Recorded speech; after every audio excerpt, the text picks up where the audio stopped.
Les disciples de Jésus enfreignent le repos du sabbat en cueillant des épis dans les champs à cause de la faim. Face à cela, la critique des pharisiens surgit. Mais Jésus profite de cette situation pour révéler quelque chose de bien plus profond. Avant tout, il faut comprendre le sens littéral de ce passage de l'Évangile. Jésus affirme qu'il est le Seigneur du sabbat. Pourquoi Dieu a-t-il institué le repos du sabbat? Non pas simplement pour l'oisiveté, mais pour que l'homme ait du temps pour vivre en communion avec Dieu. Jésus était là avec ses disciples. Ils étaient avec Dieu tout le temps. Ainsi, ce qui était la raison d'être du sabbat, la communion avec le Seigneur, était pleinement accompli. C'est pourquoi Jésus déclare que les disciples vivaient en réalité le véritable repos sabbatique, plus encore que les pharisiens eux-mêmes. Dieu ne veut pas seulement que nous arrêtions de travailler. Il veut que nous cessions nos activités pour être avec lui, pour lui offrir une part de notre temps, un temps saint, réservé à la prière et à l'intimité. C'est l'esprit profond du sabbat. Cesser notre activité pour donner du temps à Dieu. En allant au-delà du sens littéral, nous pouvons approfondir cet évangile de manière mystique et spirituelle. Ce champ de blé peut être vu comme le lieu où les disciples récoltent quelque chose de bien plus grand. La parole de Dieu. C'est ce qui se passe lorsque nous prions. Nous récoltons la parole. Mais après avoir cueilli les épis, il faut séparer les grains des enveloppes. C'est la méditation.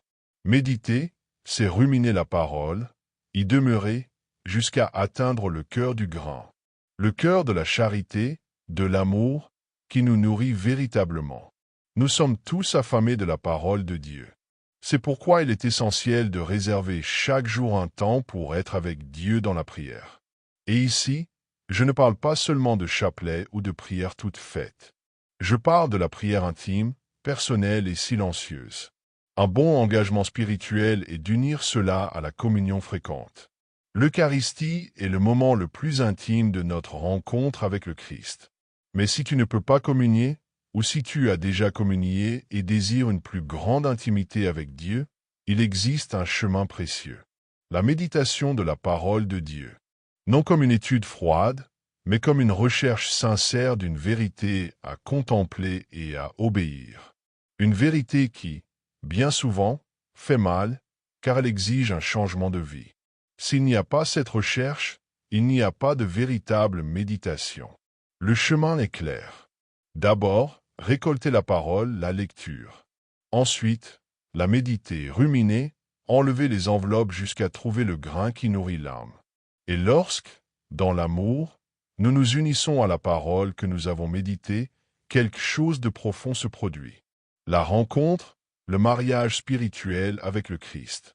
Alors oui, le repos sabbatique a été vécu. Nous avons donné du temps à Dieu. Nous avons été avec lui. C'est le véritable esprit du sabbat. Donner notre temps à Dieu et vivre en communion avec lui. Que Dieu te bénisse.